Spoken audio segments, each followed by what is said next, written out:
Sir good evening sir. Good evening sir. చిన్న important news అండి. మా పక్కింటోడు మీ క్వారీ వైపు ఏదో వెళ్ళారట, మా పక్కన క్వారీ వాళ్ళు ఎవరో. సార్ మీ దాంట్లో నందకిషోర్ అని ఎవడో ఉన్నాడట. అవును సార్. వాడు ఏదో పిచ్చి పిచ్చి పేలేడంటే నరికేస్తాను సార్. నా సంగతి ఇంకా తెలీదు. నేను ఇది వరకు ప్రతాప్ రెడ్డిని కాదు చెప్తున్నాను. అటు ఎవడో ప్రతాప్ రెడ్డి అట, మా సార్ బాగా తెలుసట, ఉత్తి రాశాడట. ఏం రాశాడంట? కేసులు రాశాడట. ఎవడో ప్రతాప్ రెడ్డి అట. మా సార్ చెప్పాం, మా సార్ ప్రతాప్ రెడ్డి అంతు చేస్తానంటున్నాడు. నేను కొడుకుని రేపు వచ్చి మీ క్వారీలో నేను నరికైపోతున్నా. పేరు ప్రతాప్ రెడ్డి కాదు సార్. ఒక సెకండ్ లైన్ లో ఉండండి సార్. అది కాదు, ఆడియో అంటే ఊరుకోనండి. సుధాకర్ రెడ్డి ఇదివరకు కాదు, దివాకర్ రెడ్డిని పరిగెత్తిచ్చాను నేను. సార్ మీకు ఎవరు రాంగ్ ఫీడ్బ్యాక్ ఇచ్చారు? కాదు, మా పక్కింటి వాళ్ళతో అన్నారట. మా పక్కింటి వాళ్ళు, మా పక్క వాళ్ళు, మా నైబర్స్ అండి. వాళ్ళు వచ్చి చెప్తున్నారట. సార్ వాళ్ళు ఎందుకు వెళ్ళారు మా క్వారీకి?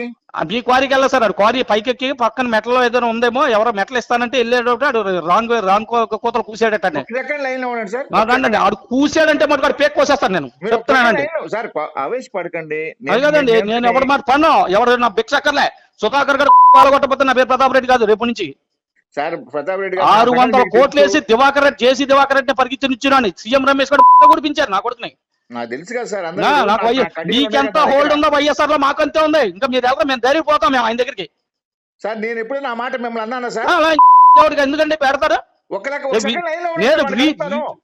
రీజనల్ విజిలెన్స్ డైరెక్టర్నే నా కొడుకు పవర్ ఉపయోగించారంటే చంపేస్తాను సార్. ఒక్క నిమిషం లైన్ లో ఉండి వాడిని కలుపుతాను. అడిగాయి. ఒక్క సెకండ్ లైన్ లో ఉండండి మీరు.